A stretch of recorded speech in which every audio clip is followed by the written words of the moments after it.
Ola bilər dua eləyəndə insan bilməyə necə danışsın Rəbbi ilə. Bəli. İnsanın bir bəndə olaraq öz yaradıcısı ilə danışmağa ehtiyacı var, əlaqə yaratmağa ehtiyacı var. Bu qaçılmazdır. Necə bir uşağın anasına, atasına ehtiyacı var. Eləcə də bir bəndənin bu varlıqda öz Rəbbinə ehtiyacı var. Allahla insanın bağlılıqlarından, əlaqələrindən biri də elə Quran-ı Kərimdir.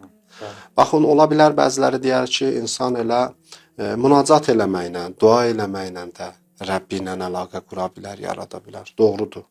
İnsan dua ilə də Allahı ilə, yaradıcısı ilə əlaqə yarada bilər. Amma Quran tam başqa bir şeydir. Quran Allahın insana öyrətdiyi o mərifət elə dua toplusudur ki, insan Rəbbindən bu cür danış. Ola bilər dua eləyəndə insan bilməyə necə danışsın Rəbbi ilə. Amma Quranın dili ilə danışanda Rəbbi ilə danışmağı daha gözəl bilir. Elə biz Fatihə surəsində görürük. Allah bizə Fatihə surəsində deyir ki, Allahla necə danış. Allahı vəsf elə. Ondan sonra Allahdan kömək istə.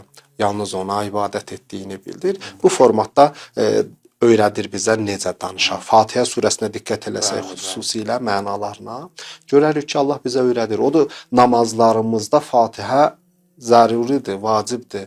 Elə bir namaz yoxdur ki, orada Fatihə surəsi olmasın, Həmd surəsi olmasın. Niyə? Çünki orada Allah öyrədib bəndəsinə ki, Rəbbinlə necə danışmalısan.